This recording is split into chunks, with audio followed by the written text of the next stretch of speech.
Ok. Olá, meninas, boa tarde, doutoras advogadas, muito bem-vindas aqui na nossa live do Facebook. Estamos aqui unidas para a nossa comunidade brasileira, estamos esperando mais alguns minutinhos enquanto a nossa última advogada aí não chega. Vamos dar uns minutinhos, o pessoal vai estar entrando na sala. Regilúcia está esperando, entrou.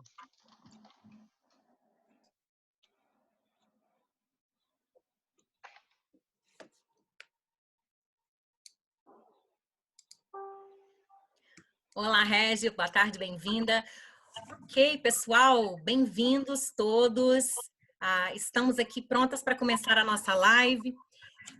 Pessoal, hoje nós estamos contentes de estar com vocês, trazendo aqui ao vivo 13 advogadas de imigração super conceituadas, todas brasileiras, todas formadas e licenciadas nos Estados Unidos. Nós temos advogadas da costa leste à costa oeste, todas unidas para trazer informações reais até você hoje.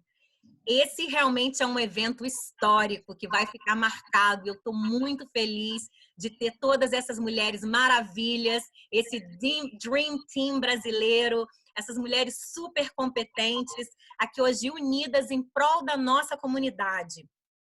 A crise do coronavírus e tudo que tem passado realmente nos levou a ver a urgência e a importância de trazer informações corretas e ponderadas para a comunidade brasileira, tanto para os que estão nos Estados Unidos, como para os que estão no Brasil e estão pretendendo vir para cá. Às vezes tem família aqui, né? Hoje, nós vamos abordar alguns temas importantes. Nessa época de crise, alguns boatos têm corrido na internet e a gente quer desmistificar isso para vocês. Vejam que a nossa conversa de hoje não é um aconselhamento jurídico, viu, gente? Porque nada substitui a sua consulta particular com o seu advogado. Nós vamos estar falando de vários temas importantes, alguns temas polêmicos, mas, novamente, como a coisa é ampla, nós não vamos estar entrando em detalhes, nós vamos estar trazendo informações equilibradas e, no final, nós vamos estar fornecendo um e-mail para vocês fazerem as suas perguntas específicas sobre o seu caso. Tá? Então, isso é uma coisa especial para quem está assistindo a live. Novamente, no final nós vamos estar dando um e-mail para você fazer perguntas específicas. Isso não impede que você possa fazer suas perguntas aqui e interagir conosco, porque é isso que a gente quer. A gente está aqui hoje para interagir com o nosso público gigante aí de costa leste a oeste nos Estados Unidos. E como eu disse, hoje nós temos advogadas do Texas, da Louisiana, da Flórida e aqui da Califórnia. Eu vou começar apresentando todo mundo para vocês, começando por mim. Bom dia, boa tarde, para quem está vendo, boa noite. Meu nome é Gisele Ambrósio e eu estou localizada aqui em Los Angeles, na Califórnia. A nossa próxima advogada é a doutora Elora. Tudo bem, doutora Elora? Por estar com vocês, Elora Andrade, do nosso escritório aqui em Miami, Flórida. Também temos a doutora Andréia.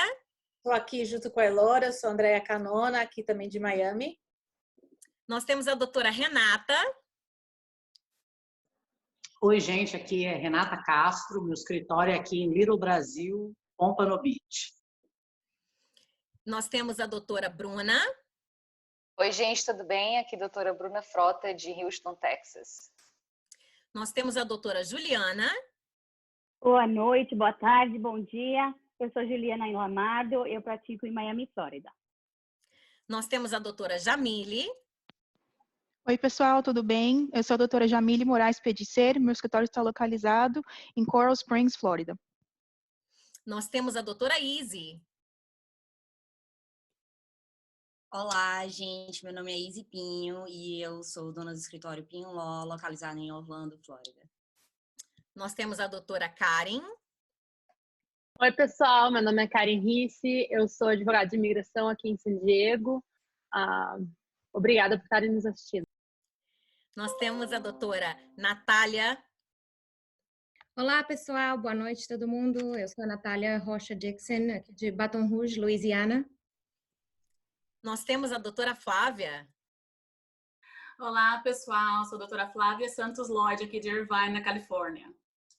Nós temos a doutora Regilúcia. Boa noite. Aqui é a doutora Regilúcia Smith, de Florida Keys, na Flórida.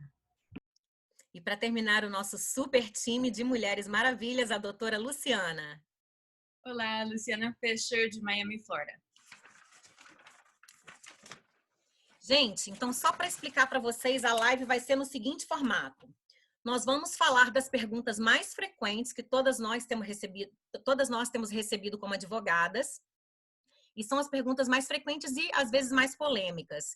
E nós vamos estar respondendo essas perguntas no formato de painel, tá? Então, assim, vocês vão ter a oportunidade de escutar o ponto de vista de cada uma, ok? Nós vamos começar. Então, nós vamos começar com uma das perguntas mais frequentes e mais básicas, que é uma coisa que tem muita gente passando, tá? Que é as pessoas que estão com o visto vencendo e não tem como sair dos Estados Unidos por causa da pandemia, doutoras. Como é que fica isso? Pessoas que estão com visto B1, B2 ou às vezes com o visto ESTA, no caso dos europeus. Para falar desse tópico, eu vou estar chamando a doutora Renata Castro e a doutora Flávia Lloyd.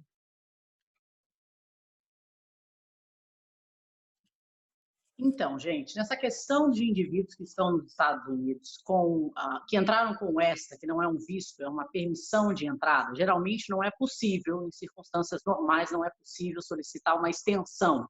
Mas, em virtude da pandemia e da limitação de voos de mobilidade mundial, é importante lembrar que o governo fez concessões e que é possível, sim, pedir de uma forma específica, presencial, uma extensão do seu período de ESTA de 30 dias, tá? As extensões não são automáticas. Então, se você está nos Estados Unidos e você entrou com ESTA, com o Visa Waiver Program, não adianta pensar, está acontecendo pandemia, o governo sabe. Não funciona dessa forma. O governo está sendo mais flexível, mas se você entrou com ESTA, você está dentro do Visa Waiver Program, ainda assim você precisa fazer acomodações, fazer uma solicitação especial para que o governo estenda o seu período de permanência por 30 dias, em incremento de 30 dias por vez. E para falar de visto, das extensões de visto, quem vai falar é a doutora Flávia Lloyd. Olá, pessoal. Então, complementando o que a doutora Renata comentou, muito importante vocês procurarem o Satisfactory Departure, que é o programa que a CBP está fazendo a extensão para o pessoal do ESTA, e para o pessoal que está aqui no B1, no B2, se você está aqui, o seu visto está expirando, sua estadia, eu sou em 94, está expirando, você pode sim fazer uma extensão baseado na situação do coronavírus. Então, é importante ter o e-mail da aerolínea cancelando o seu voo, enfim, qualquer evidência que você tenha para provar que você não está saindo do país por uma coisa fora do seu controle. E também, se você, por algum acaso, passou do tempo e esse passar do tempo está relacionado ao coronavírus, você também pode fazer uma extensão retroativa. É um processo um pouquinho mais complicado do que a extensão normal, que se chama non-protunc. Então, você está pedindo uma extensão retroativa, mas com a documentação da aerolínea, enfim, o seu voo foi cancelado, você não tem voos disponíveis, às vezes não tem nem voo. Tem um cliente agora que está preso aqui porque não tem voo de volta para a Inglaterra. Então, é importante que você documente, mas como a doutora Renata falou, isso é muito importante. Você não pode simplesmente assumir que a imigração vai entender a sua situação. Você tem que ser proativa e você tem que entrar em contato ou com um advogado, ou você faz sozinho, mas é importante que você tome ações para proteger o seu status aqui, para que não tenha problema no futuro. Eu só quero adicionar que essas extensões, tanto para o Visa Waiver Program quanto para o B1, B2, elas têm que seguir com as regras normais, ou seja, você vai ficar aqui com o visto de turista ou com o status de turista, mas você continua não podendo trabalhar, você continua limitado às autorizações que você tinha inicialmente. É muito importante se lembrar disso. Muito obrigada, doutoras. E a nossa próxima pergunta é, pessoal, quem tem visto de estudante, doutoras, agora pode trabalhar? Isso mudou ou já existia? E a mulher ou o marido de quem está com F1, né, que seria o F2, também pode trabalhar? Como é que fica isso? para falar desse tópico, eu vou estar chamando as doutoras Elora Andrade e a doutora Izzy Pinho, por favor. Olá. Então, para começar, né, é verdade, não é, ou se é uma coisa que já existia ou não. Algumas semanas atrás, alguns escritórios começaram a colocar como propagandas que a aplicação para a permissão de trabalho com o visto estudante estava agora disponível para todas as pessoas que estudam e essas pessoas deveriam estar aplicando para essa permissão de trabalho. Então, isso é fake news. Sempre existiu a possibilidade de você aplicar para uma permissão de trabalho se você tiver realmente uma dificuldade econômica extrema, é exatamente isso a tradução do que eles dizem na lei, e é uma provisão que sempre existiu. Então, não é alguma coisa nova, se as pessoas estão usando isso como uma forma de propaganda, né? Uma propaganda que leva a pessoa a entender que ela se qualifica, mas como a doutora Elora vai explicar, existem uma série de requerimentos que você precisa realmente ter, né, para que você se qualifique para essa permissão de trabalho. Então, não é nada novo, certo? Esse é o primeiro passo. O segundo se a gente não sabe exatamente como é que isso vai se aplicar ou como é que isso vai ser entendido pela imigração vamos dizer, uma nova aplicação para um visto de estudante ou uma aplicação para uma residência permanente, se isso poderia implicar num public charge ou não. Então, todas essas questões estão em aberto, é uma situação muito nova, no qual a gente tem que ter muita cautela quando a gente decide aplicar para certos benefícios que não se aplicam para os nossos vistos, né? Teoricamente, dentro do visto estudante, você não pode trabalhar. Você tem algumas exceções, sim, mas não. Então, assim, se você vai aplicar para uma permissão de trabalho, você se certifique que você realmente se qualifica para essa permissão de trabalho dentro do que está prescrito pela lei, como a doutora Elora vai explicar para a gente agora. Então, vamos lá, pessoal. A dificuldade financeira que o estudante tem que estar passando tem que ser severa, tá? Isso são circunstâncias que podem incluir fatores como variação cambial, o aumento inesperado na mensalidade escolar, as mudanças inesperadas nas condições financeiras do estudante ou do seu patrocinador, e dentre outras mudanças inesperadas e substanciais, tá? Então, para qualificar, uma vez que você tenha esse pré-requisito, o estudante tem que, número 1, estar em status letivo, status de estudante, ou seja, com o visto de estudante, pelo menos durante 1 ano, tá? Cursando um ano letivo de pelo menos 39 semanas, tá? Número 3, o estudante tem que demonstrar que aceitar um emprego não vai vir a acarretar um problema no estudante poder cursar o seu curso normal de estudo. Obviamente, dizendo, e vale dizer, que o estudante tem que seguir estudando. E número 4, o estudante tem que conseguir demonstrar que ele precisa dessa permissão de trabalho para poder ultrapassar essa dificuldade financeira severa, tá? E isso tudo tem que ser primeiramente demonstrado para a escola é que tem que certificar o I-20 do estudante para que ele possa, então, seguir com a aplicação perante a imigração. E isso vale dizer também que cada caso é um caso, cada caso tem que ser estudado individualmente para saber se o estudante tem ou não esses requisitos conforme comentados. Só uma coisa a adicionar, por exemplo, no meu escritório, de todas as ligações que a gente recebeu, que foram muitas, a gente não achou que nenhum caso realmente tinha um mérito para aplicar para uma permissão de trabalho. Então, assim, que se entenda, né? Imagina, de todas as ligações que a gente recebeu por causa de toda essa propaganda que foi feita, né? Que é fake news, nenhum deles realmente a gente achou que tinha mérito. Então, é realmente para aquelas pessoas que estão passando por uma dificuldade extrema e que vão precisar dessa permissão de trabalho, como a doutora Elora falou, para terminar o seu curso, para continuar a completar o programa, esse tipo de coisa. Então, realmente não se aplica para todo mundo. Eu acho que essa é a mensagem que a gente quer transmitir. Muito bem falado, doutoras. Muito obrigada pela explicação. Meu posicionamento é o mesmo de vocês, como a gente sabe. Então, eu gostaria de fazer uma outra pergunta. Doutoras, e a imigração continua funcionando normalmente? O que fechou e o que ainda está aberto? Por exemplo, para falar disso, eu vou chamar as doutoras Bruna Frota, a doutora Juliana Lamardo e a doutora Jamile Moraes. Obrigada, doutora Gisele. Como vocês sabem, existem muitas agências governamentais envolvidas nos processos imigratórios. Então, eu vou focar em duas agências, principalmente nos processos relacionados a visto de trabalho, Green Card por mérito, e também quando a empresa patrocina para o seu Green Card ou um visto de trabalho, né, no caso. O primeiro de todos é o USCIS, que é o mais conhecido de todos, né? Por enquanto, o USCIS ele suspendeu todos os pedidos de premium processing que existiam antigamente, no qual você pagava uma taxa extra e tinha a possibilidade de receber uma resposta em 15 dias, ao invés do processo normal, regular. Então, isso tudo está suspenso, a não ser que a empresa, no caso, ou individual, mostre uma necessidade especial, circunstancial, que requeira que a imigração haja no tempo expedited, né, no tempo mais rápido. Além disso, o USCIS, ele cortou, né, ele suspendeu todas as entrevistas de Green Card, mas a gente tem visto, tem alguns advogados, alguns clientes que estão recebendo Green Card sem a necessidade da entrevista, principalmente para os Green Cards relacionados por emprego. Os Green Cards relacionados a casamento, as minhas colegas vão tratar sobre isso posteriormente.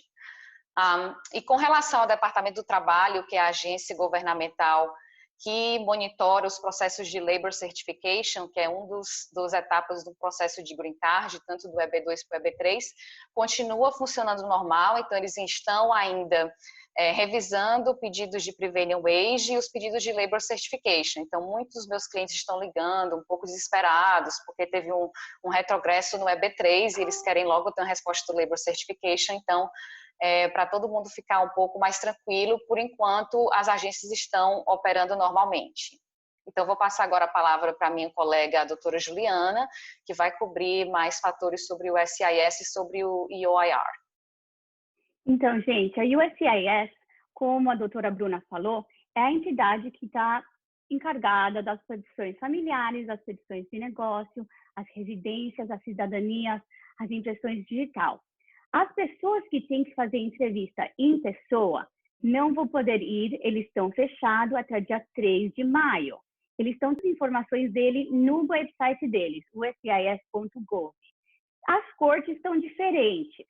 As cortes estão divididas em duas partes, não são de detenção, acionando 100%. A gente pode pedir para aparecer por telefone, mas os clientes querem ver as pessoas lá dentro. Só que todo dia troca para o centro de detenção. Então, a melhor forma de saber se um familiar vai ter corte ou não é ligando para a corte individual. Agora, as cortes que não são de detenção estão paradas até o dia 1º de maio. Se você tem audiência antes disso, não precisa ir. O website também da Corte de Imigração, que é EOIR, em inglês, EIOR, eles estão pondo lá, mas eu acho que a informação lá está um pouco confusa. Então, se vocês têm perguntas, vocês podem ligar mesmo direto na corte. As cortes vão voltar depois de 1º de maio, se o país voltar ao normal. Agora, a doutora Jamile vai conversar com vocês sobre os processos consulares e Centro Nacional de Visas. Oi, gente. Então, uma pergunta que eu tenho recebido muitos dos meus clientes é se quem normalmente faria uma entrevista no consulado, por exemplo, se uma pessoa entrou pela fronteira, fez um caso de perdão, I-601A, tem muitas perguntas se a entrevista vai ser feita aqui, se é possível fazer essa entrevista aqui. Isso requeriria uma mudança de lei de imigração muito grande, passada pelo Congresso, pelo Senado, isso não mudou. A lei continua a mesma. E, no momento, os consulados no mundo todo estão fechados. Não tem nem previsão de quando vai reabrir. Mas a parte boa disso tudo é que o Centro Nacional de Vistos, que é o órgão que cuida dos vistos de imigrante, que prepara todo esse pacote antes da entrevista no consulado, eles estão abertos. E, na verdade, eu tenho visto que eles estão trabalhando mais eficientemente. Eu tenho visto casos andando, casos que estavam agarrados há muito tempo, pedindo o mesmo documento várias vezes, que essa semana desenrolou e está pronto para a entrevista. Então, eu tenho muita fé que assim que passar esse vírus, que o consulado vai reabrir com toda a força e que vai agendar todo mundo. Talvez tenha um pouco de atraso, mas assim que reabrir, se Deus quiser, todo mundo vai ter as entrevistas que tanto são esperadas. Ok, gente, muito obrigada. Agora, doutoras, eu gostaria de perguntar para vocês a informação sobre as pessoas que estão presas, né? Tem várias pessoas aí ainda presas com a imigração. É verdade que a imigração está soltando essas pessoas? Tem gente presa com o coronavírus, doutoras? Como é que fica essa situação? Para falar disso, eu vou estar chamando a doutora Juliana Lamardo e a doutora Natália Rocha Dixon. De novo, gente, a imigração de casos de detenção estão funcionando 100%. Mas sim, o ICE está deixando as pessoas saírem. Eles estão pondo as pessoas num parole, que a Natália vai depois conversar com vocês. Só que as pessoas têm que ser de certa idade. Primeiro, eles começaram o processo das pessoas que têm 60 anos ou mais e que estão com certos riscos físicos ou riscos médicos. Então, as pessoas que estão saindo são as pessoas que não têm crime severo, tá? E eles começaram com as pessoas de 60 anos ou mais, depois passaram para 55 ou mais, depois voltaram para 50 ou mais anos de idade. Isso não inclui as pessoas que estão determinadas a ter detenção mandatória. O que é uma detenção mandatória? São as pessoas com casos de drogas, com casos de fraude, com certos crimes bem grandes. Então, essas pessoas, infelizmente, não estão sendo liberadas. As pessoas que estão sendo liberadas, eles estão pondo eles num processo que chama Alternative to Detention. Seria uma alternativa à detenção, que é colocar uma tornozeleira eletrônica nas pessoas, tá? No momento, tem várias organizações que estão brigando muito com o ICE, levaram já para a Corte Federal, pois o ICE não está sendo muito honesto com os juízes, porque, sim, tem vários casos de coronavírus. Aqui na Flórida, em Miami, tem 238 pessoas que estão isoladas da população geral, que seria a população geral, são 600 dentro do Chrome. Tem 4 casos já confirmados, 2 de pessoas em detenção e 2 oficiais. Tem também 60 oficiais que estão ficando em quarentena, dentro da casa deles, que eles não podem trabalhar.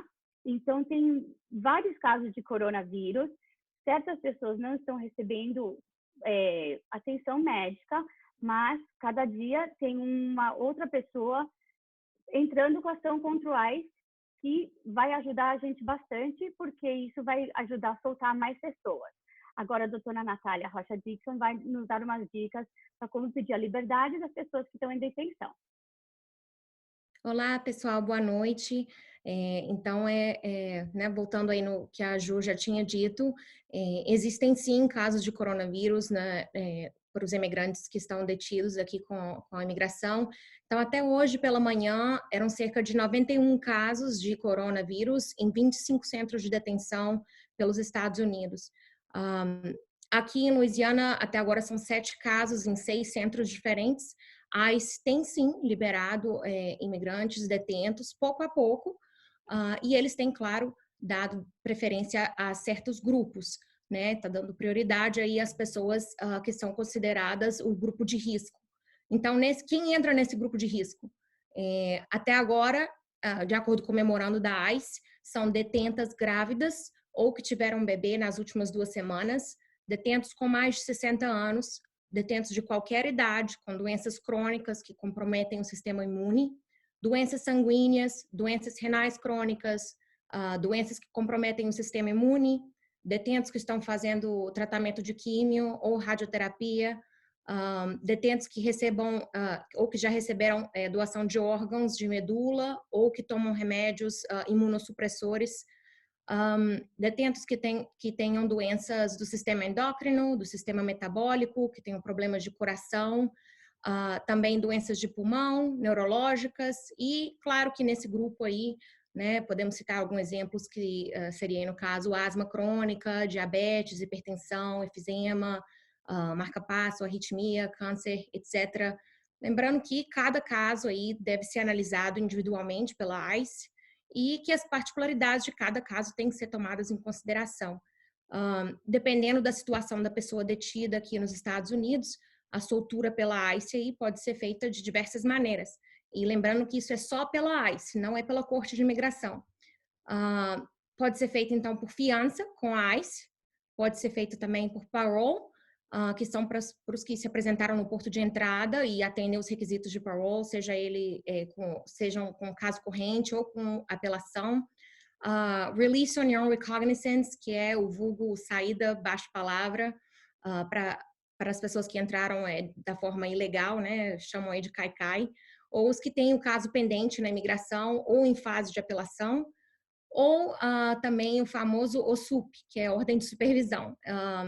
Para as pessoas que já têm a ordem de deportação final e que o país de origem não está aceitando voos de deportado ou né, não tem um acordo aí com os Estados Unidos de receber as pessoas de volta.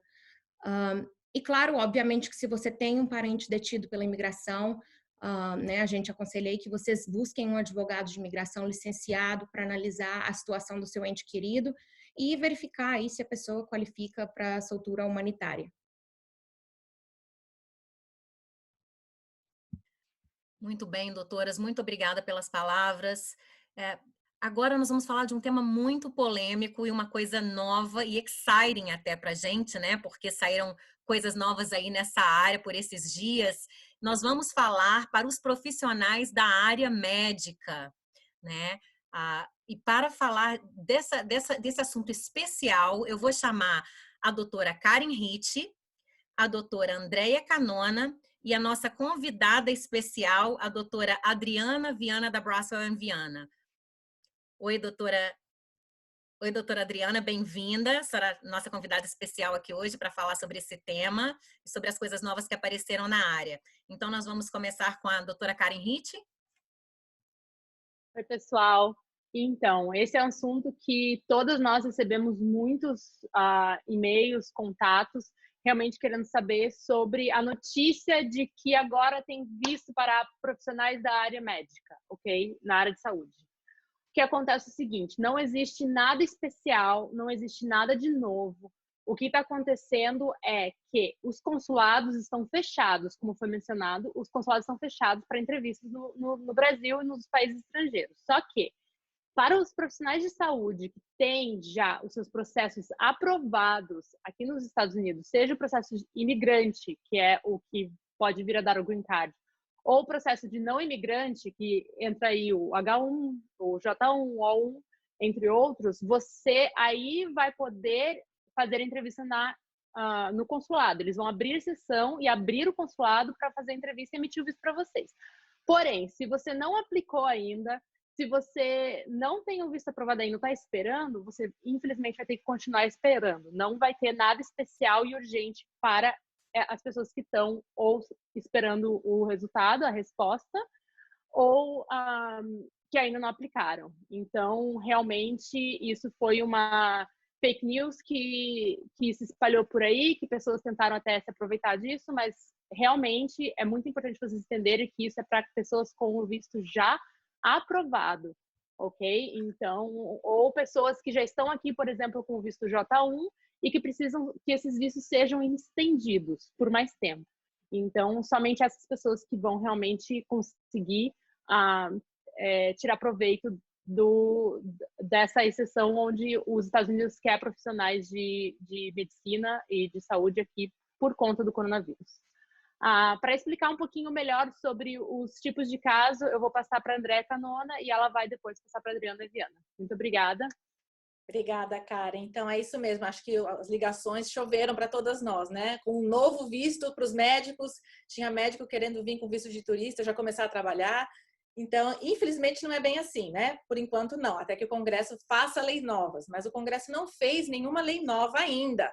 O que acontece? Existem, dentro da amplitude de vistos de imigração, os médicos podem tomar proveito de vários deles. Desde o EB1, que é de habilidade extraordinária, passando para o EB2, o National Interest Waiver, um Labor Certification, pode ter visto temporário como o L1, transferência se você tem uma clínica no Brasil e vai abrir uma clínica aqui. Se você é um médico que você é extraordinário, pode ser um A1, pode ser um H1B, pode ser um J1, ou seja, todos os vistos que estão disponíveis para profissionais estão disponíveis para médicos com ressalvas, ou seja, o médico que vai atuar nos Estados Unidos provavelmente vai precisar da sua licença médica, que não tem nada a ver com a imigração, tem a ver sim com a sua residência, com o estudo aqui. Então, são duas coisas paralelas, dois pilares. Tem o pilar do visto de imigração e tem o pilar aqui da licença médica.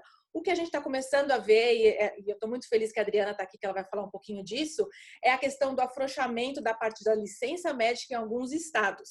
Então, não há um visto novo, mas a gente está começando a ver algum movimento interessante nessa área, e eu vou passar para a Adriana, que ela vai falar um pouquinho disso agora. Obrigada, Andréia. Então, realmente, qual é a novidade nesse mês? O que aconteceu?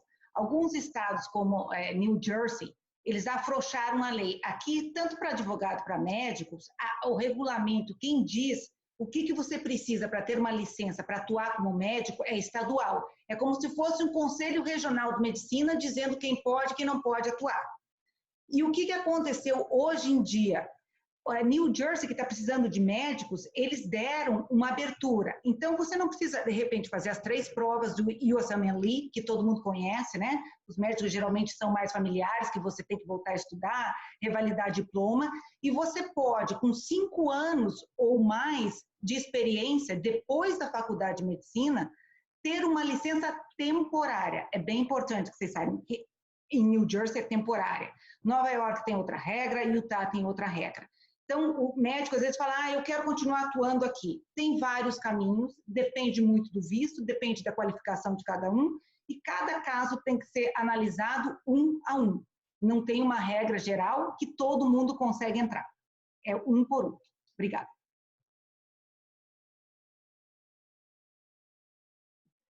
Muito obrigada, doutoras, pelo seu posicionamento tão importante nesse tema, que foi muito polêmico, né, para todas nós aqui, mas ao mesmo tempo é legal a gente ver que os Estados Unidos está, de uma certa forma, começando, né, a abrir as portas de uma forma ou de outra para o profissional estrangeiro. Então, a gente não quer desencorajar vocês, muito pelo contrário, existem sim formas, como a doutora Andréia colocou, como a doutora Karen colocou e como a doutora Adriana colocaram, existem formas sim de vocês virem, tá? Então, o importante é vocês consultarem com um advogado licenciado, gente, que realmente entende do que ele está falando e tem tudo a perder. Aqui nos Estados Unidos, as leis de ética são muito, muito rígidas.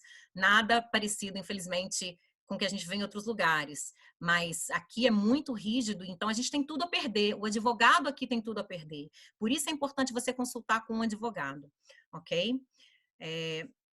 Então, agora nós vamos falar, gente, sobre quem está com visto de trabalho aqui nos Estados Unidos e foi despedido, ou foi laid off, mesmo que temporariamente, que a gente chama de furlough, né? Quem foi despedido ou quem foi mandado embora temporariamente, o que fazer? Quais os riscos para essas pessoas se elas receberem algum benefício do governo americano ou algum unemployment? Para falar disso, nós vamos chamar a doutora Luciana Zamith Fischer, a doutora Bruna Frota e a doutora Flávia Lloyd. Oi, gente, tudo bem? Aqui é a Luciana de novo. Bom, a situação que a gente está vivendo hoje é uma situação única. Eu, sinceramente, em 15 anos de prática, nunca vi algo igual. Mas o que eu consigo criar em termos de paralelo em algum momento da nossa história que seja parecido, pelo menos nos anos que eu tenho atuado, é a época de 2008, quando houve a crise financeira aqui nos Estados Unidos e muitas empresas começaram a despedir muitas pessoas. A gente chama isso de massive layoffs. Então, quando as empresas começam a despedir muita gente, há restrições nos processos imigratórios que essas pessoas podem fazer para os candidatos que eles querem patrocinar por vistos. Então, na época de 2008, muitas empresas contrataram o nosso escritório para estratégias que são mais criativas, mais assim, thinking outside the box. Então, essas estratégias geralmente têm a ver com autopatrocínio pelo Green Card. Para a pessoa se autopatrocinar para o Green Card e não precisar do patrocínio de uma empresa, a pessoa precisa demonstrar ou que tem habilidade extraordinária ou que o talento dessa pessoa e o que a pessoa está fazendo ou vem fazer nos Estados Unidos é algo que tem um interesse nacional nos Estados Unidos. Essas estratégias são estratégias bem complexas, porque basicamente, você tem que demonstrar muito bem o talento, o recorde de sucesso que a pessoa tem e o benefício que isso trará para os Estados Unidos, porque, especialmente em épocas de crise econômica, a prioridade é sempre proteger o mercado de trabalho doméstico. Então, o bom dos Estados Unidos é que eles sempre priorizam o talento. Então, a gente sempre quer trazer the best and the brightest para os Estados Unidos. Portanto, essas estratégias, para quem realmente tem mérito, são ótimas estratégias, especialmente agora com essa crise econômica, porque o que você tem realmente é o seu resumê, né? Para pessoas que dependem de employers, de patrocinadores, é muito importante que essas pessoas tenham a autonomia de poder ir para outras empresas ou mesmo, sabe, ficar em busca de trabalho durante um certo período enquanto a crise está afetando as empresas. Então, como eu falei, são estratégias super complexas. É muito importante falar com o advogado que tem experiência nessa área. Geralmente, essas estratégias são construídas em conjunto, com o cliente e o advogado construindo essa estratégia. A gente chama isso de stream of consciousness. Quando há diálogo entre as duas partes, daí você consegue extrapolar o que realmente é o benefício para os Estados Unidos. Então, usando o exemplo de casos que eu já fiz, que tiveram sucesso, eu já fiz vários, mas, como eu falei, na época de 2008, eu fiz muitos casos na área financeira, que foi muito impactada pela crise. E também na área automobilística, né? Então, GM, Ford, que tiveram massive layoffs, a gente fez muitos casos desses. Na área de petróleo e gás, também na área farmacêutica, de tecnologia, a gente apresenta muitos empreendedores de impacto, onde a gente pode mostrar o benefício que o empreendedorismo vai trazer para os Estados Unidos, ou tem trazido para os Estados Unidos. Então, assim, o interessante é que, às vezes, as pessoas pensam que essas estratégias são para os top athletes, os melhores atletas, os melhores artistas, e não, essas estratégias também se enquadram para pessoas de negócios, para pessoas, para empreendedores e também para cientistas. A gente faz muitos cientistas também. O que a Adriana, a gente estava conversando antes, elas também fazem muito casos como esses para médicos, né? Então, falando sobre a área de medicina, que ela tocou anteriormente, é uma ótima estratégia para médicos que realmente têm esse talento único e distinguido, né? Fora da curva. Se é o caso, essas estratégias também podem servir para essas pessoas. Obrigada, doutora Luciana. Agora, doutora Bruna Frota, qual o seu parecer sobre isso? Não, a doutora Luciana esclareceu muito bem essas opções de longo termo, né, que essas pessoas que têm um mérito para ficar nos Estados Unidos com essas opções de green card. Então, o que eu vou focar agora vão ser nas opções que esses empregados que têm o visto H, o visto L, o visto E e foram demitidos, e eles não chegam a esse patamar de mérito para dar entrada no visto EB2 NIW ou no visto EB1 de habilidades extraordinárias, ou até não tenham uma empresa para entrar com pedido de Labor Certification, ou não tenham esse time para esperar, né? Porque, como vocês sabem, essas pessoas que têm um visto de trabalho, para elas mudarem para outro tipo de visto e continuar legalmente nos Estados Unidos, eles têm um grace period de 60 dias. Então, esse tempo para tomar uma decisão no que fazer é crucial, tá?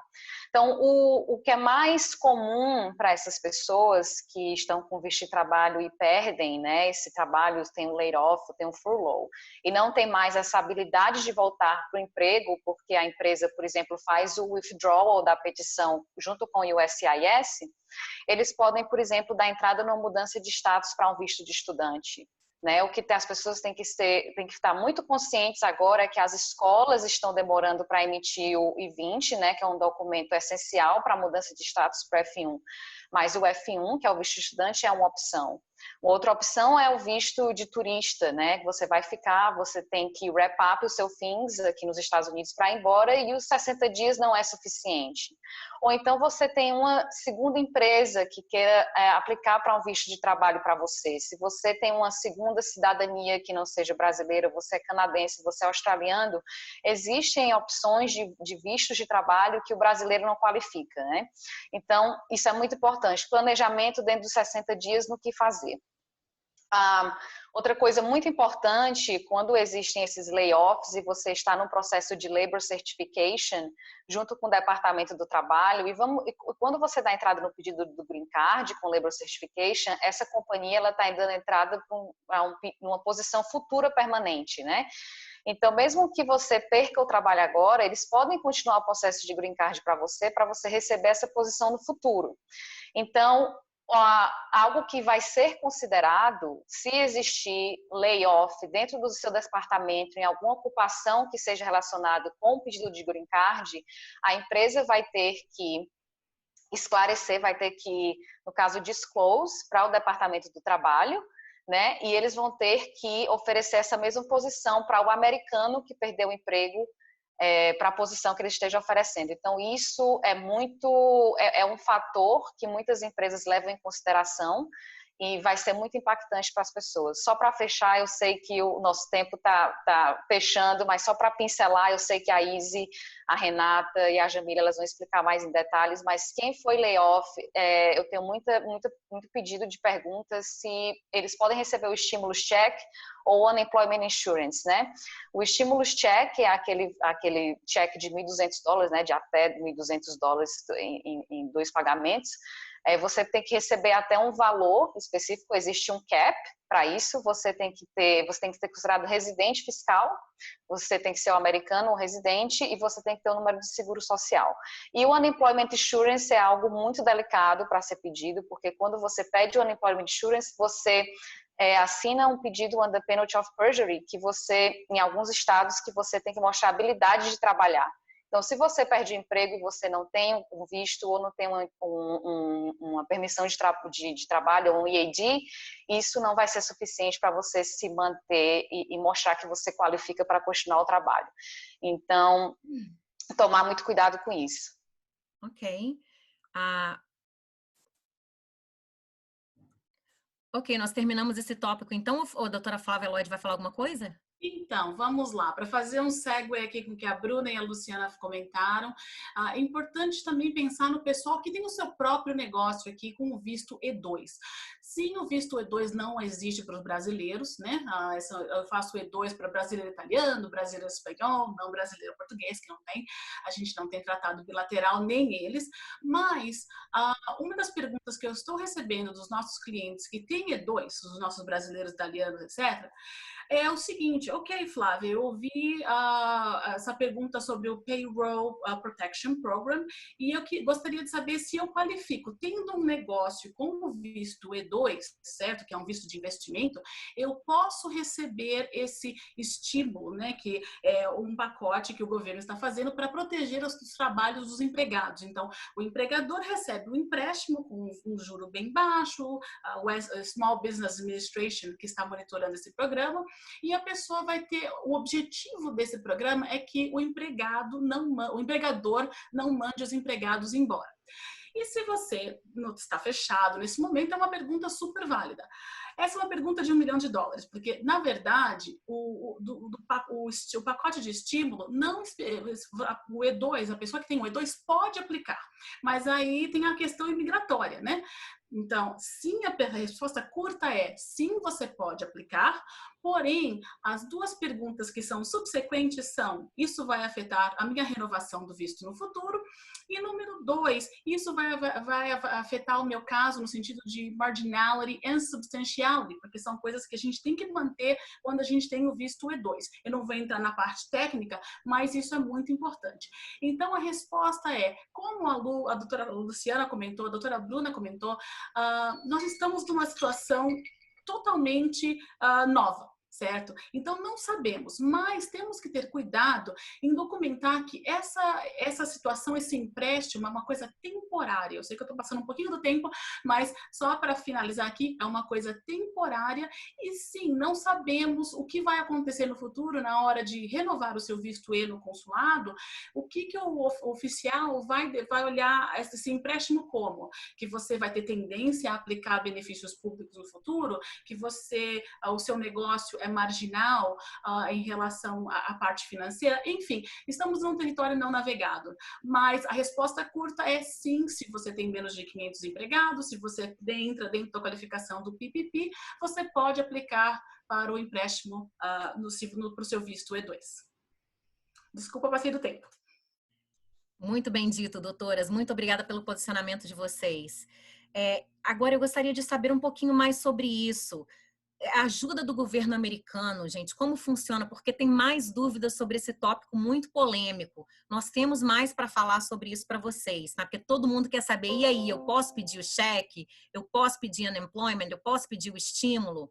Né? E para falar disso, eu vou estar chamando a doutora Izzy Pinho, a doutora Jamile Moraes e a doutora Renata Castro. Olá, gente, boa noite mais uma vez, né? Eu vou responder a pergunta de que, e mais essa ajuda do governo americano, né? Como é que funciona?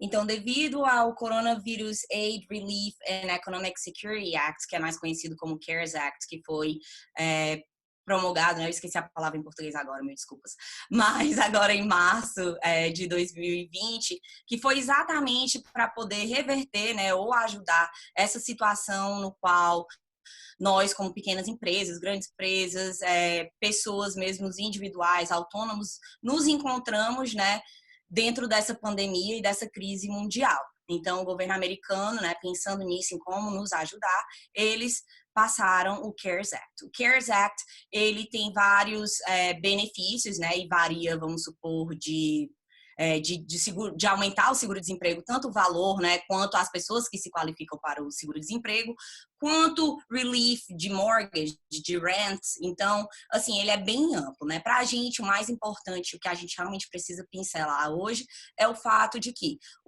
a ajuda do governo, ele está oferecendo tax credits, né, no valor de mais ou menos, né, para não entrar em muitos detalhes, 1.200 por pessoa e 500 por crianças, né? Então, esse é um dos benefícios que o governo está oferecendo.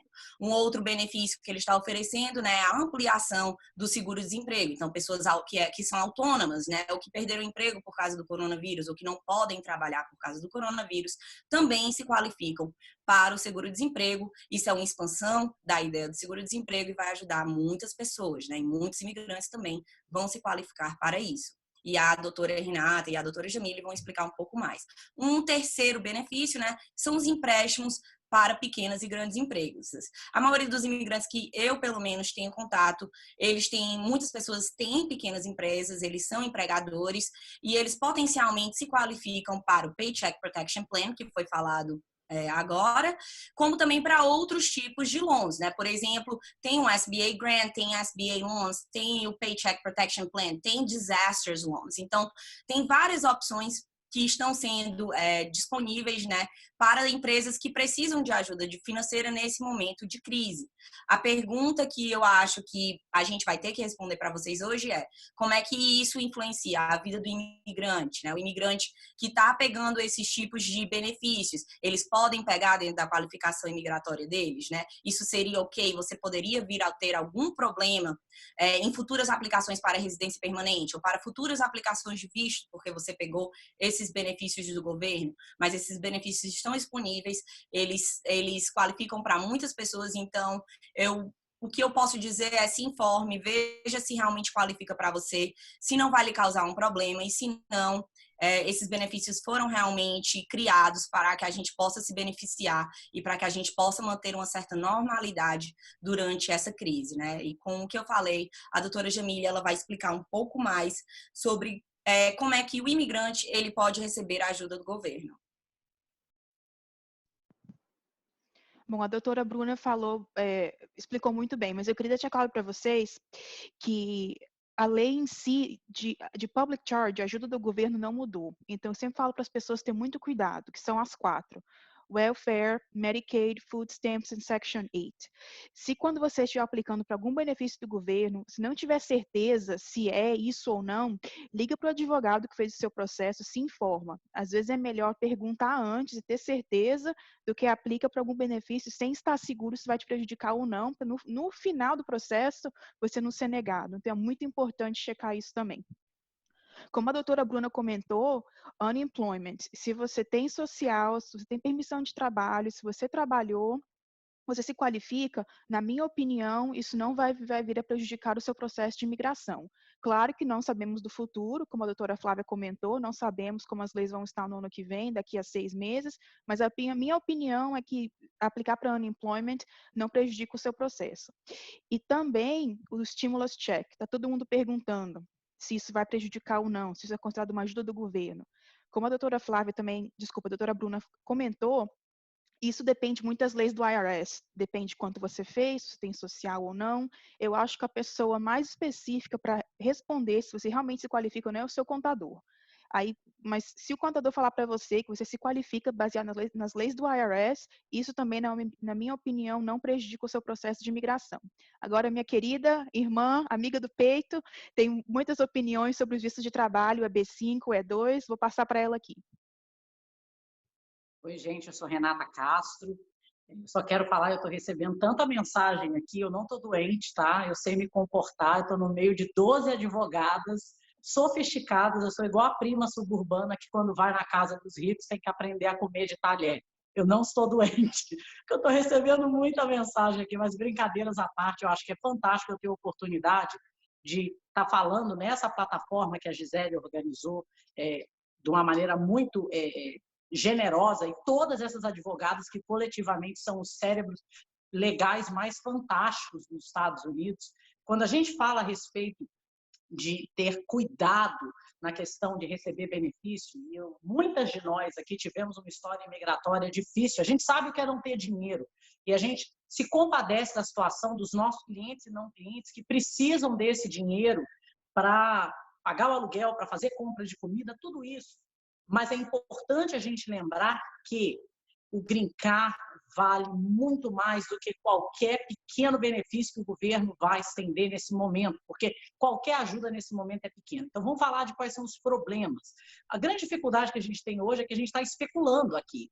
Eu brinco, quando eu estou lá na minha página, que eu posso falar besteira, eu falo que eu sou mãe Renata do Green Card, porque eu fico lá fazendo previsão. E nada mais é do que previsão, porque nenhuma de nós aqui teve um caso ainda que chegou ao ponto de maturação de um problema com o public charge, porque o public charge é novo. Eu vou contar para vocês uma história rapidamente. Uma pessoa entrou em contato com o meu escritório e há 2 anos atrás ela fez bankruptcy, ela fez um pedido de falência, de bancarrota. E há 2 anos atrás, o pedido de falência não era um obstáculo para o Green Card. Só que hoje, essa pessoa se qualifica para pedir um Green Card e ela não pode fazer o Green Card, ou vai ter um problema, porque agora ela tem que justificar a bancarrota.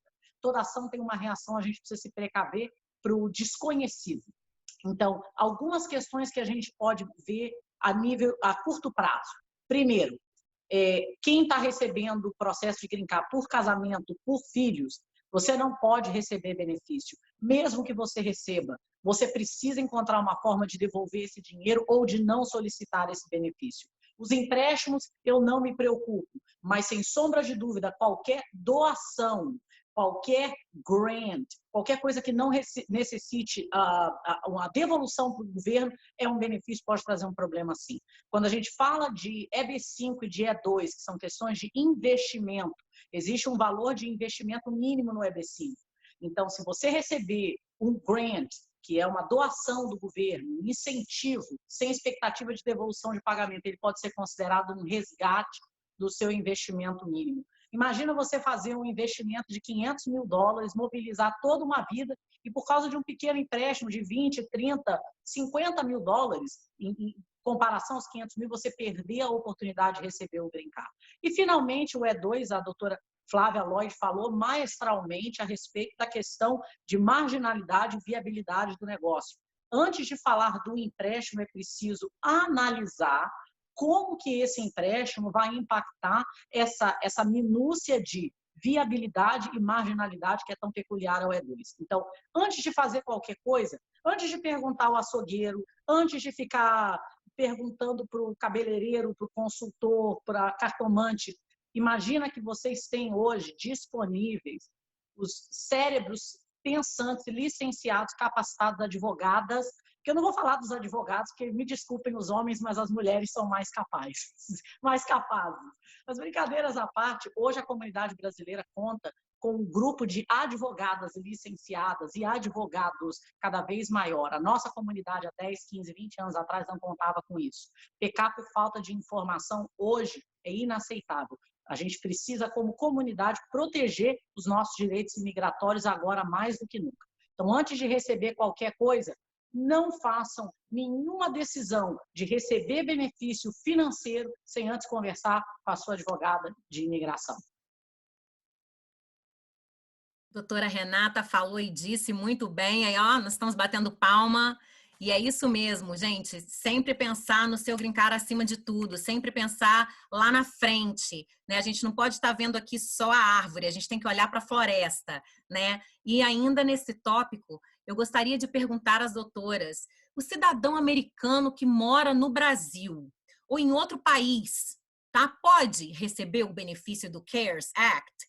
Para falar disso, eu vou estar chamando a doutora Elora Andrade. Gente, essa é uma resposta curta e querida, tá? A resposta é sim. Então, o cidadão americano que não esteja residindo nos Estados Unidos, claro que como um requisito da cidadania é você pagar o imposto anualmente que é devido. Então, um benefício de ter a cidadania é que o cidadão, ainda que não esteja residindo nos Estados Unidos, possa sim receber os estímulos do CARES Act que está dando, que o governo está dando, né? E esse é um dos benefícios que o governo dá em tempos como o que a gente está passando. Muito obrigada, doutora Elora. E agora nós vamos falar sobre os atletas que estão em competição e tudo parou. Como é que fica o visto? E para falar disso, eu vou estar convidando para falar juntamente comigo a doutora Karen Hitt, né? Doutora Karen, nós temos muitos atletas aí como clientes, então nós queríamos esclarecer para vocês que estão aí nos assistindo, como é que fica para quem saiu. Eu tive muitos atletas de peso que saíram, foram para o Brasil no início da pandemia porque queriam ficar juntos com a sua família, eles não queriam ficar aqui nesse tempo de solidão dentro de casa, né? Então, qual é a nossa notícia para vocês? Pode começar, doutora Karen? Bom, na verdade, eu queria começar falando para os meus atletas que estão aqui, que já tiveram seus casos aprovados, ou não só os meus clientes, mas todos os atletas que já tiveram seus casos aprovados e que estão aqui nos Estados Unidos. O nosso escritório tem a policy, né? Desculpe a falta de português, mas nosso escritório geralmente faz por um visto P por 5 anos ou um visto O por 3 anos. Então, e quando nós fazemos esses vídeos de atletas, nós temos que colocar o itinerário e todas as competições que vocês vão fazer durante esses anos. Além de que, então, nós também falamos que você tem que treinar nos Estados Unidos, por mais que você esteja treinando online ou que vocês estejam treinando com seus professores em casa, vocês ainda estão fazendo tudo aquilo que você falou que ia fazer. As competições, por mais que elas estão paradas agora, elas irão voltar. Então, o meu entendimento e também o entendimento do que foi conversado aqui é que, por mais que não está tendo competição agora, você não vai estar em violação do seu visto, porque você vai ter competições no futuro que você vai estar participando, portanto, você vai cumprir o seu itinerário. Como a Luciana falou, isso é algo muito unprecedented, uma coisa que nunca aconteceu antes.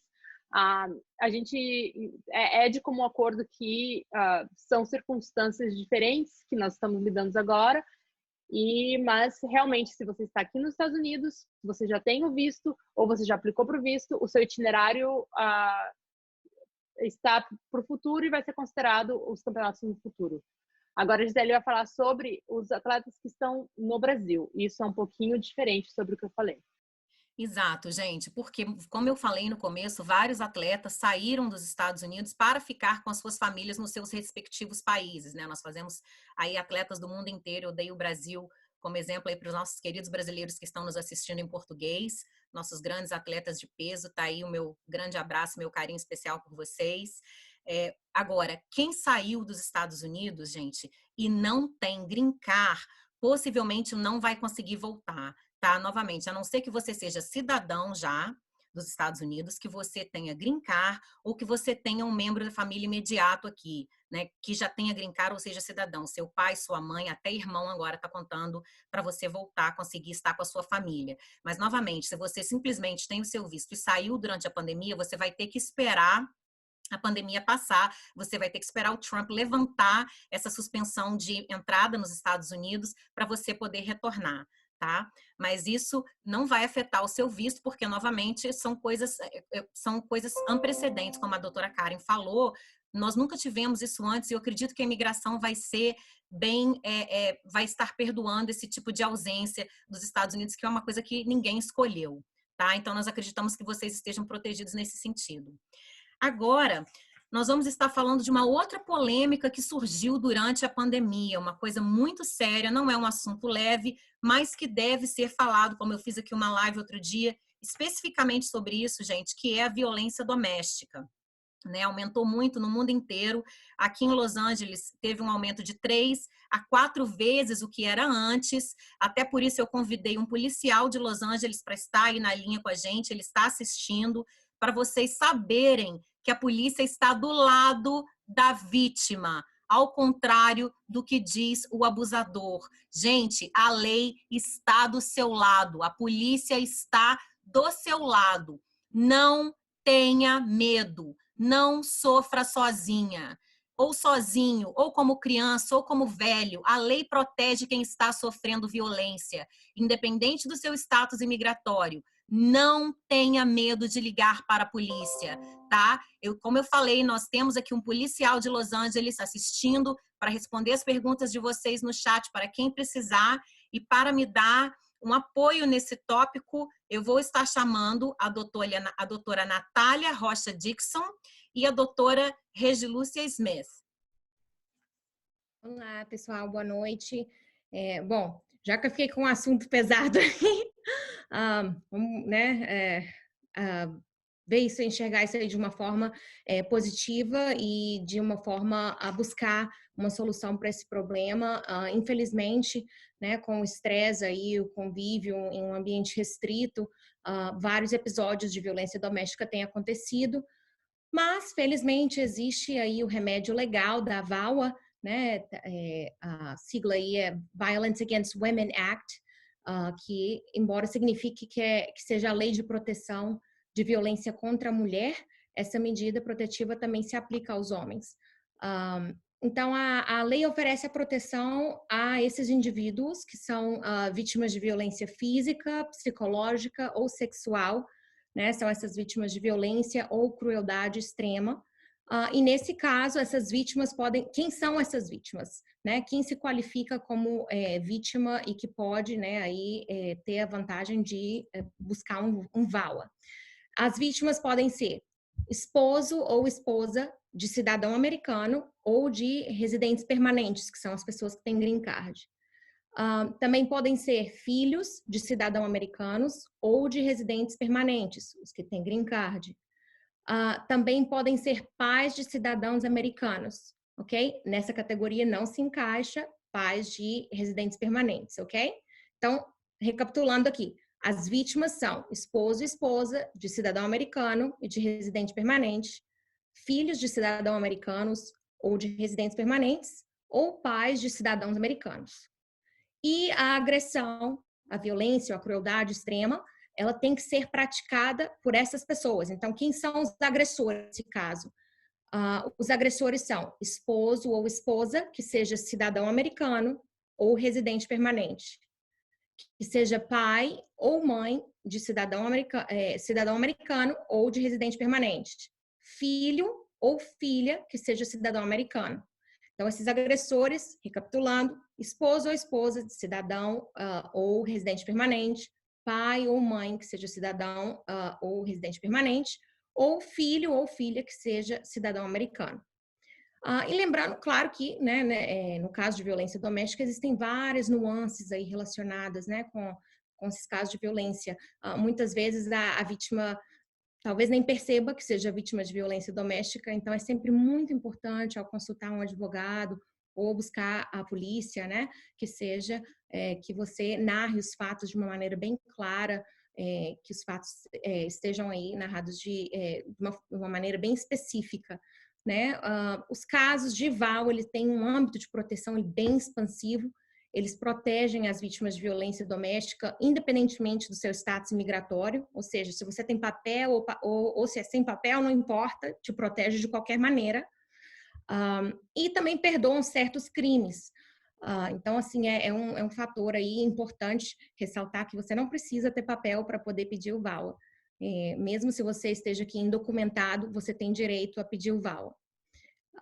Também um fator importante a ser ressaltado aqui é que também se estende a dependentes. No caso, por exemplo, se um homem e uma mulher que são vítimas de violência doméstica, esse imigrante de vítimas de violência doméstica, o VAWA se estende aos dependentes dessa pessoa também. Então, os filhos aí se encaixam nessa categoria, os filhos do cônjuge violentado.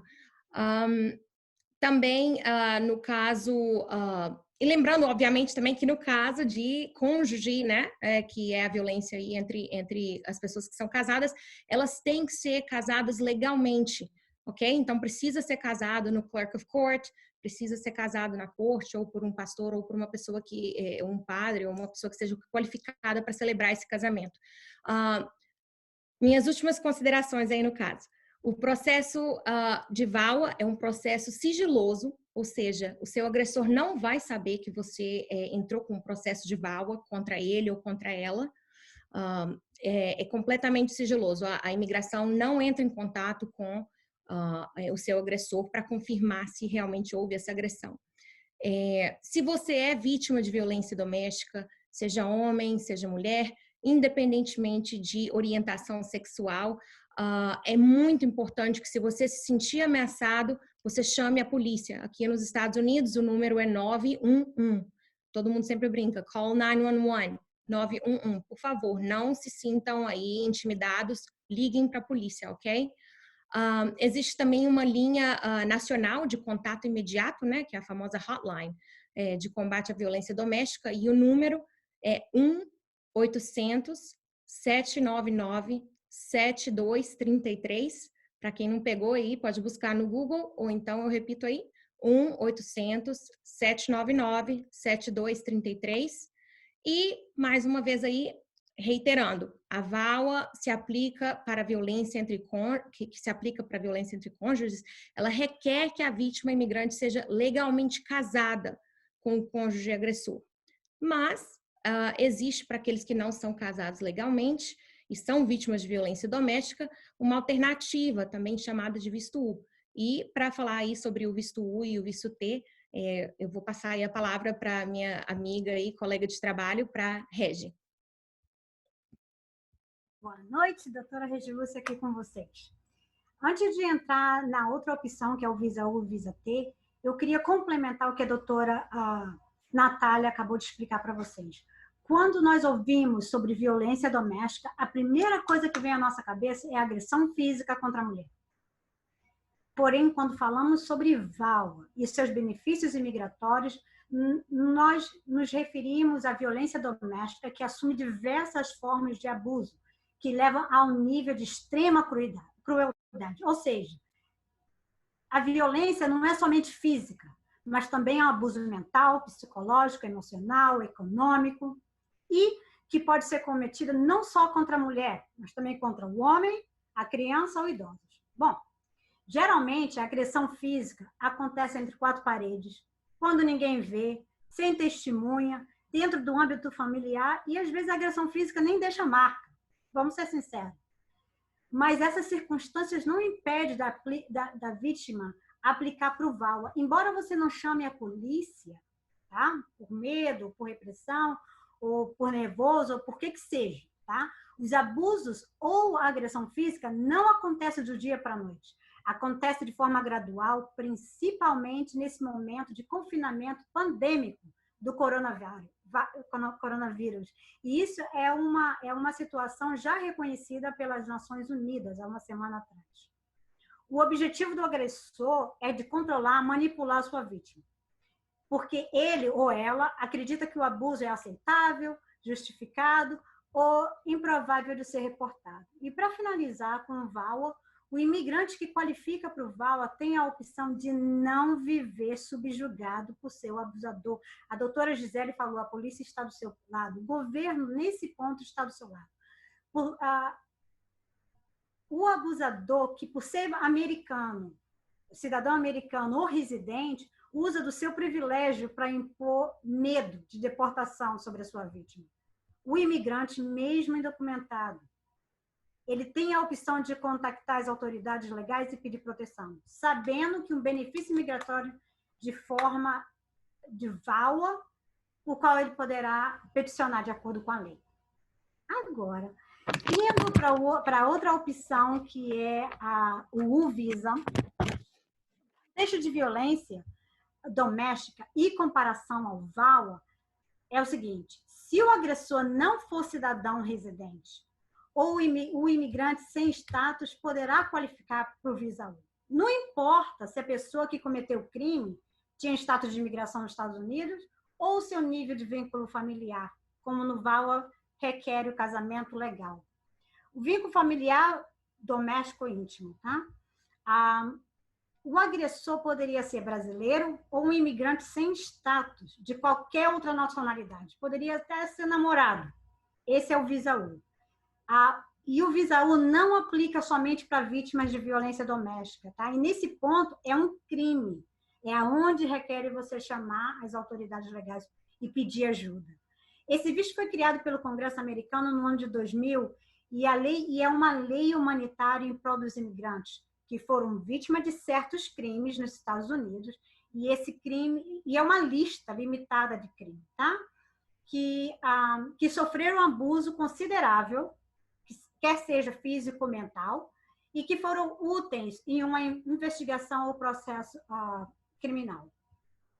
Essa lei de U-Visa, o Visa U, tem por objetivo incentivar o imigrante indocumentado nos Estados Unidos a reportar o crime pelo qual ele foi vítima e cooperar com as autoridades policiais nas investigações.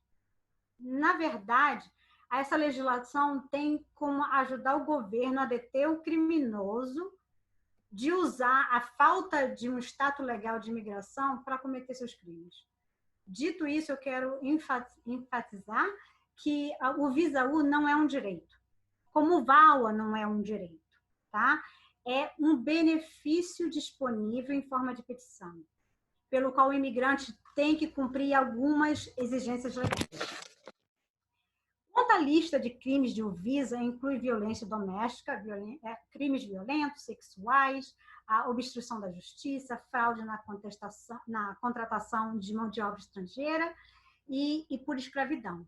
E por falar em escravidão, que envolve vítima sobrevivente do tráfico de seres humanos, trabalho forçado, servidão por dívida ou prisão falsa, há uma outra opção, que é o Visa T. T de tatu, T de trafficking.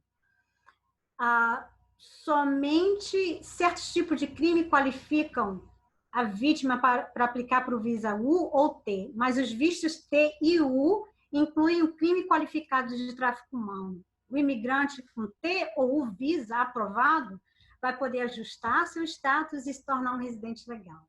Muito obrigada, doutora Regis. A senhora tem mais alguma coisa a complementar? Só para finalizar, essas petições não são somente para preencher formulários. É muito importante consultar um advogado de imigração para saber se você qualifica se você qualifica e que tipo de documentação você precisa para aplicar para VAWA, Visa U ou Visa T. Muito obrigada, doutora Regilúcia. E falando em documentação, gente, eu queria deixar uma dica aqui muito importante para vocês, porque o nosso objetivo aqui hoje, como vocês veem, todas unidas, é realmente passar o máximo de informação para ajudar a nossa comunidade brasileira inteira nos Estados Unidos. Gente, falando da documentação para o visto VAWA, tá? como a doutora Regilúcia falou, muitas vezes a agressão não pode ser vista, né? Ela é mental, ela vem de outras formas, ela é financeira, ela é te tirando o direito básico à comida, à luz da casa. Eu já ouvi cada coisa, até água. Gente, então, olha, eu deixo algumas dicas aqui para vocês. Por exemplo, tirarem fotos, tá? Fotos de propriedades destruídas. Quantas vezes o agressor destrói propriedade destruída? Pegar carta de psicólogo, que você pode ir num psicólogo atestando qual foi o efeito mental que isso está causando em você, para você usar isso depois no seu caso. Você pode estar pedindo cartas de vizinhos ou de amigos. Se puder ser autenticada, se puder ser notarizada, melhor ainda, mas se também não, se a pessoa puder colocar o telefone dela ali, já ajuda. Tá? A pessoa puder escrever uma carta que ela ouviu, que ela viu que aconteceu com você, tá? Gente, text message, eu falo para os meus clientes, print screen, tira print, text message, e-mail, tudo isso conta para provar o abuso, tá? Então, eu queria deixar aqui essas dicas para vocês. Olha, então, doutoras, para terminar aqui a nossa live, eu gostaria de saber o que mais vocês acham importante falar para a nossa comunidade brasileira aqui nessa hora. Para deixar aqui esse recado final para vocês, eu vou chamar a doutora Luciana Zamir Fischer e a doutora Andréia Canona.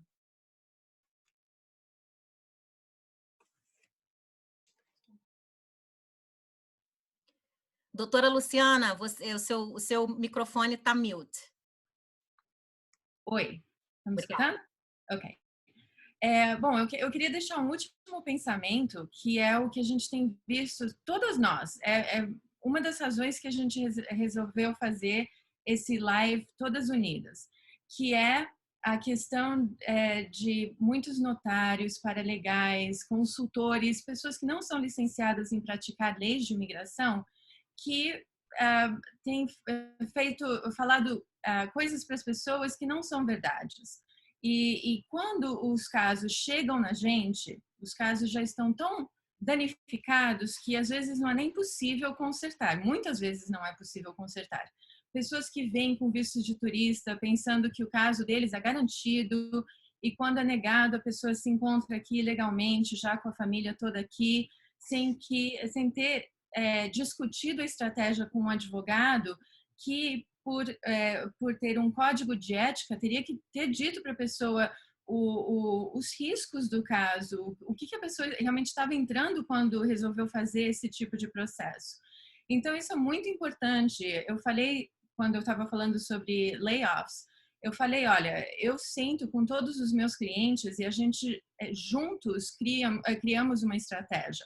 Isso serve para casos de negócios, como os que eu faço, servem para casos de VAWA, como a Reggie e a Natália falaram. Processos de imigração, em geral, são processos complexos, não são simples, não é simplesmente, completar um formulário e mandar para a imigração.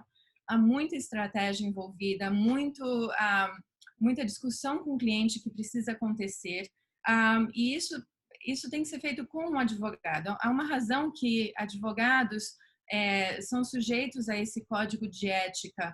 A gente tem sigilo nas nossas comunicações com os nossos clientes. A Corte Suprema da Flórida, que é onde eu atuo, já reconheceu que leis de imigração são das mais complexas dos Estados Unidos.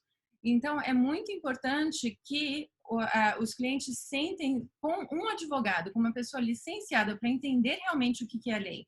Não é algo onde você paga alguém para fazer um serviço sem saber o que está sendo feito. Vocês têm que informação é controle, é poder. Se vocês têm poder da informação, da lei, e vocês têm uma pessoa de confiança para sentar, para poder discutir estratégias e os prós e cons, aí sim você tem os tools, né, o que vocês precisam para poder ter um caso bem feito perante a imigração. E isso é muito importante. Eu não sei se a Andrea tem mais a falar, mas é uma das coisas que todos nós temos visto nas nossas práticas e é uma das razões para esse live. Obrigada, doutora Luciana. Muito bem dito. O que a senhora tem a adicionar, doutora Andrea?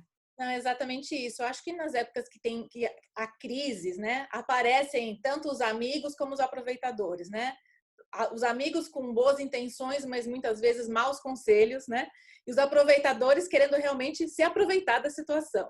Então, acho que o conselho nosso, né, como advogados e como brasileiros, né, é cuidado. Época de crise é época de ponderar, é época de dar um passo mais devagarzinho, observar as coisas, é época de planejar. Então, não é época de sair tomando decisões de qualquer maneira, sem pensar em consequências. Não é época de ter rompantes e sair fazendo coisas meio que porque todo mundo está fazendo. É um período, principalmente agora no coronavírus, que está todo mundo em casa, né? Todo mundo mais quietinho. É um período bem introspectivo. Então, se você quer tomar uma decisão, busque conselhos sábios, talvez busque pessoas que são realmente idôneas para dar aquele conselho. Espere, não tome decisões precipitadas, porque é importante você saber que, por exemplo, na área de imigração, uma decisão errada pode não ser consertada. São decisões que muitas vezes você não tem volta. Então, é importante ter realmente muito critério, muito cuidado. Você sabe, temos aqui nosso grupo, um grupo de advogados que amam servir a comunidade, como nós, existem outros que amam servir. Então, busque ajuda, pergunte e cuidado, calma, e vamos vencer o coronavírus, todos nós com saúde, se Deus quiser, vai acabar isso e vamos ter outras coisas boas para falar depois num outro live. Muito obrigada, doutoras. É isso mesmo. Então, eu gostaria de agradecer a todos que participaram dessa live aqui com a gente. Gostaria de agradecer aos consulados brasileiros que fizeram um lindo trabalho aí divulgando, o consulado de Los Angeles, o consulado de Houston, Texas, o consulado de Miami e também o nosso grande consulado de Washington, que também dividiu a nossa live. Então, vocês veem que nós estamos fazendo um trabalho real, um trabalho sincero para a nossa comunidade, tá?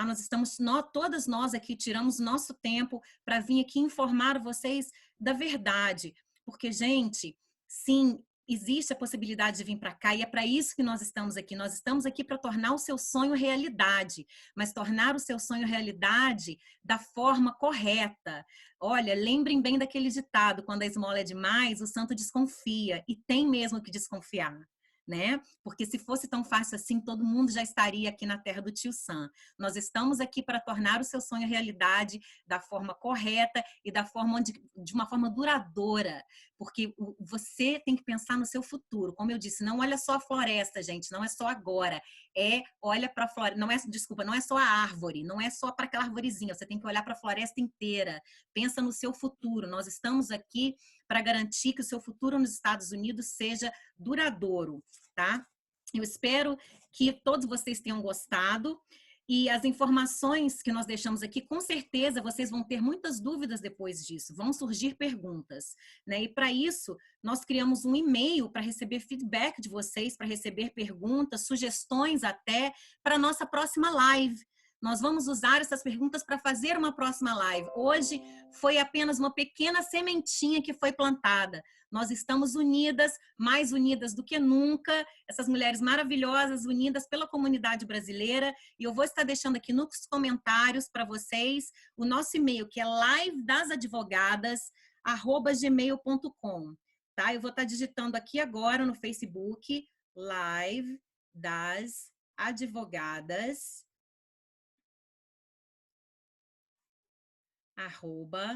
@gmail.com. Live das Advogadas. Espera aí, gente, deixa eu só corrigir para ter certeza que vai entrar Live das Advogadas. Oh, there you go. Ok, gente, está lá nos comentários e todas nós vamos ter acesso a esse e-mail, tá? Então, você pode mandar específico para alguma advogada que você queira consultar ou mandar uma pergunta genérica e alguma de nós vai responder, ok? Então, muito obrigada, gente. Vou deixar esse e-mail anotado e obrigada por participarem. E até a próxima. Muito obrigada, doutoras. Até a próxima a todos vocês que assistiram. Fiquem com Deus. Obrigada, gente. Todo mundo com saúde. Obrigada. Tchau, tchau. Tchau, muito obrigada, gente. Tchau, tchau. Stay safe. Um beijo para a comunidade. Um abraço para todos aí. Um beijo para todo mundo. Se cuidem. Tchau, tchau. Tchau. Tchau.